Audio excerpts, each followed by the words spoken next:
Shalom, selamat Minggu Advent bagi kita semua. Sedang bisa berjumpa kembali dengan Bapak Ibu Saudara-saudari yang setia mengikuti channel Getsemani Ministry. Sebelum kita mendengarkan penjelasan khotbah, marilah terlebih dahulu kita berdoa.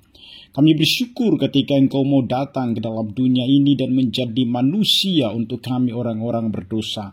Dan saat ini kami rindu semakin mengenal Engkau lewat kebenaran firman-Mu. Maka berfirmanlah Engkau kepada kami, ya Tuhan. Kami siap mendengarkan Engkau. Dalam Kristus Yesus kami berdoa. Amin. Firman Tuhan yang menjadi teks khotbah bagi kita di Minggu Advent yang pertama tertulis di dalam kitab Markus pasal yang ke-13 ayat 24 sampai dengan ayatnya yang ke-37. Demikian firman Tuhan. Tetapi pada masa itu, sesudah siksaan itu, matahari akan menjadi gelap dan bulan tidak bercahaya. Dan bintang-bintang akan berjatuhan dari langit dan kuasa-kuasa langit akan goncang. Pada waktu itu, orang akan melihat Anak Manusia datang dalam awan-awan dengan segala kekuasaan dan kemuliaannya. Dan pada waktu itu pun ia akan menyuruh keluar malaikat-malaikatnya dan akan mengumpulkan orang-orang pilihannya dari keempat penjuru bumi, dari ujung bumi sampai ke ujung langit. Tariklah pelajaran dari perumpamaan tentang pohon ara. Apabila ranting-rantingnya melembut dan mulai bertunas, maka kamu tahu bahwa musim panas sudah dekat. Demikian juga jika kamu lihat hal-hal itu terjadi, ketahuilah bahwa waktunya sudah dekat, sudah di ambang pintu. Aku berkata kepadamu, sesungguhnya angkatan ini tidak akan berlalu sebelum semuanya itu terjadi. Langit dan bumi akan berlalu, tetapi perkataanku tidak akan berlalu. Tetapi tentang hari atau saat itu tidak seorang pun yang tahu. Malaikat-malaikat di surga tidak, dan anak pun tidak, hanya Bapa saja.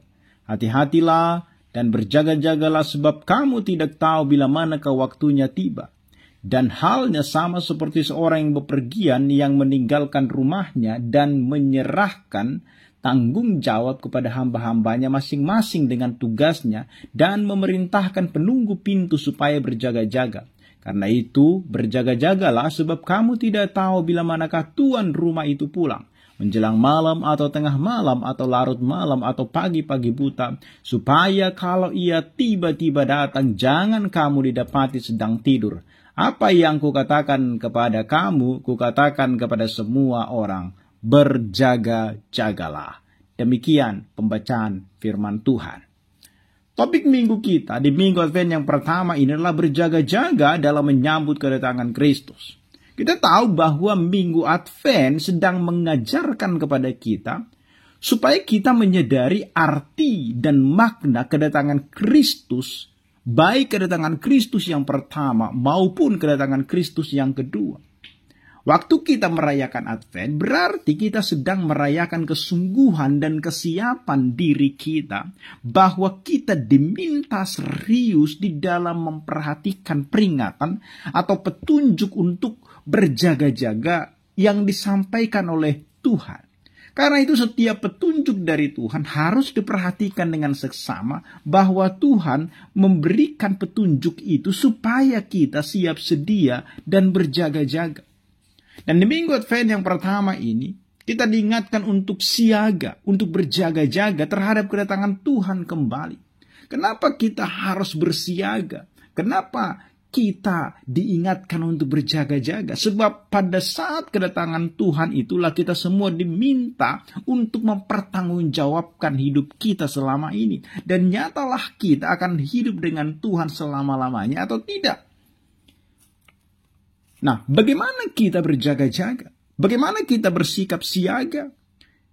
Saya mau katakan adalah cara hidup kita itu mencerminkan apakah kita berjaga-jaga atau tidak. Jika kita selalu berupaya hidup tidak bercela dan setia kepada Tuhan, maka kita masuk orang yang siaga, orang yang berjaga-jaga. Dan sejujurnya kita selalu berupaya menjaga aset, materi dan diri kita sendiri. Namun sering sekali kita jarang dan semakin jarang sekali orang percaya yang siaga dan berjaga-jaga di dalam menyambut kedatangan Tuhan yang kedua. Maka kalau kita perhatikan teks ini Bapak Ibu Saudara-saudari, setelah penulis Markus setelah Yesus menjelaskan tanda-tanda kedatangannya yang kedua, yaitu di ayat 24-27, di mana di sana ditandai dengan gambaran kegelapan dan tanda-tanda di langit sebagai panggilan untuk memperhatikan tanda-tanda kehadirannya. Yesus memberikan tanda yang akan mendahului kedatangannya. Kalau kita lihat di ayat 24-25 ada tanda-tanda di langit dan juga di bumi. Dan ayat 26-27 ada penderitaan besar dan penganiayaan yang akan terjadi. Dan tanda-tanda yang disebutkan di sana tidak boleh kita anggap sebagai ramalan atau prediksi yang pasti. Namun tanda-tanda itu dapat membantu kita untuk mempersiapkan diri di dalam menghadapi kedatangan Kristus yang kedua kali. Dan kemudian kenapa Yesus mengingatkan kita, menyapa kita untuk berjaga-jaga?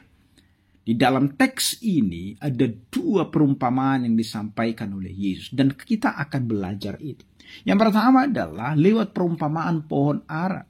Di ayat 28 itu kita bisa melihat, tariklah pelajaran dari perumpamaan tentang pohon ara. Apabila ranting-rantingnya melembut dan mulai bertunas, kamu tahu bahwa musim panas sudah dekat. Jadi perumpamaan pohon ara dalam Markus 13 ayat 28 itu digunakan menggambarkan tanda-tanda kedatangan Kristus yang kedua kali. Pohon ara itu adalah tumbuhan yang sangat sensitif terhadap perubahan musim. Ketika musim panas tiba, ranting-rantingnya mulai melembut dan bertunas. Kemudian pada musim panas sudah dekat. Jadi ketika musim panas tiba, ranting-rantingnya mulai melembut dan bertunas, menunjukkan bahwa musim panas itu sudah dekat, sudah tiba. Demikian pula tanda-tanda kedatangan Kristus yang kedua akan semakin jelas dan itu terlihat dengan semakin banyaknya peristiwa-peristiwa. Jadi semakin jelas terlihat seiring dengan semakin dekatnya waktu itu. Yesus menggunakan perumpamaan ini untuk mengingatkan murid-muridnya bahwa mereka harus selalu berjaga-jaga. Kenapa? Karena kedatangannya bisa terjadi kapan saja. Dan dia tidak memberitahukan itu. Tapi dia memberikan tanda-tanda. Jadi Yesus mempergunakan perumpamaan ini. Mengingatkan mereka. Supaya selalulah berjaga-jaga. Karena kedatangannya itu bisa terjadi kapan saja. Jadi seperti pohon ara yang menunjukkan datangnya musim panas, tanda-tanda kedatangan Tuhan Yesus akan menunjukkan bahwa waktu itu sudah dekat. Oleh karena itu kita harus selalu hidup dalam pertobatan dan iman yang sejati, serta melakukan apa yang Tuhan hendaki di dalam hidup kita. Bagaimana kita menjadi saksi Kristus? Bagaimana kita bisa membagikan Injil kepada orang lain? Itu yang perlu sekarang. Di akhir zaman ini yang akan kita lakukan. Sehingga semakin banyak orang-orang percaya yang akan diselamatkan dan siap bertemu dengan Tuhan Yesus. Yang kedua kita perhatikan adalah lewat perumpamaan seorang yang bepergian meninggalkan rumahnya. Ayat 33 sampai dengan ayatnya yang ke-37. Kita bisa perhatikan di ayat yang ke-34, keadaannya sama seperti seorang yang bepergian yang meninggalkan rumahnya dan menyerahkan tanggung jawabnya kepada hamba-hambanya, masing-masing dengan tugasnya, memerintahkan penjaga pintu untuk kemudian berjaga-jaga. Perhatikanlah bahwa yang diutamakan lewat perumpamaan ini terletak kepada kesetiaan. Maka pertanyaannya, apakah setia di dalam memperlakukan kehendaknya di dalam keseharian kita? Apakah kita setia di dalam mempersiapkan Injil Tuhan di dalam karya perbuatan, tutur kata, bahkan pikiran kita? Apakah kita setia menjalankan tanggung jawab meskipun Tuhan tidak terlibat atau tidak terlihat nampak fisiknya? Kemudian kalau kita membaca 35-36, maka berjaga-jagalah sebab kamu tidak tahu kapan tuan rumah itu tidak pulang. Menjelang malam, tengah malam, atau larut malam, atau pagi-pagi buta. Supaya kalau ia tiba datang, jangan kamu dapatinya sedang tidur. Pokok perhatian dalam perumpamaan inilah kesungguhan dan kesadaran kita sebagai anak Tuhan. Bagaimana kita sebagai anak-anak Tuhan memiliki kesungguhan dan kesadaran di hadapan Tuhan.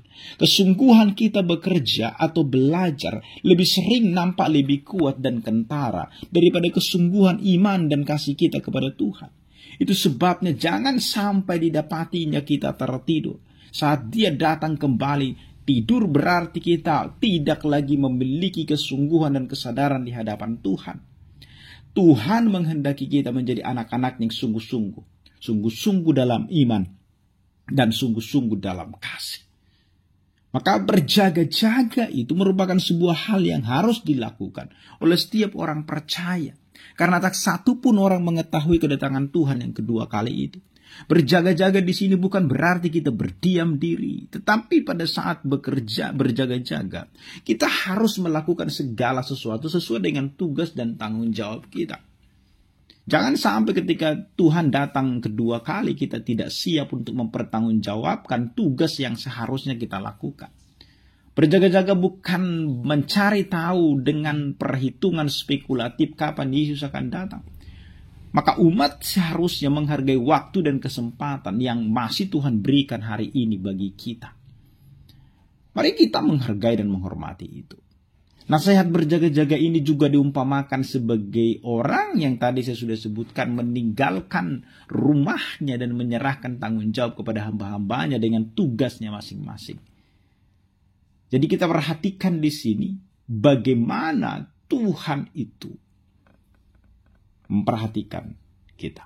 Bacaan ini mengingatkan kepada kita bahwa, jadi teks khotbah ini mengingatkan kepada kita pada saat ini bahwa kedatangan Tuhan yang kedua kali akan datang dan kita tidak tahu kapan itu akan terjadi. Oleh karena itu berjaga-jaga haruslah selalu kita lakukan dengan cara bagaimana hidup kita ini kita maksimalkan. Kita tetap bekerja melakukan aktivitas kita, tetapi kita siaga satu, menantikan kedatangan Kristus yang kedua kali. Pada saat Yesus datang dan bertanya kepada kita, maka kita dapat menyatakan kepadanya bahwa kita telah melakukan pekerjaan-pekerjaan kita dengan penuh tanggung jawab. Jadi kalau hari ini kita sudah memasuki masa Advent, dalam arti masa di mana kita mempersiapkan diri kita, mempersiapkan segala sesuatu yang perlu kita lakukan dalam memperingati hari Natal, maka kita pun hendaknya melakukan pekerjaan yang menjadi tanggung jawab kita dengan sebaik-baiknya dan penuhlah dengan sukacita tanpa ada keluh kesah. Kenapa? Itu adalah tanggung jawab yang Tuhan berikan kepada kita, sehingga kita tidak menyia-nyiakan waktu yang Tuhan berikan kepada kita. Maka selamat memasuki Minggu Advent. Mari kita tetap waspada, kita tetap berjaga-jaga karena kita tidak tahu kapan Tuhan akan datang. Amin. Terima kasih Bapa di dalam surga. Untuk kasih-Mu bagi kami. Kau sungguh luar biasa, menolong kami di dalam seluruh hidup kami. Dan kami sudah mendengarkan firman-Mu. Biarlah firman-Mu bekerja dalam hidup kami. Terpuji termulialah Engkau dalam Kristus Yesus kami berdoa. Amin.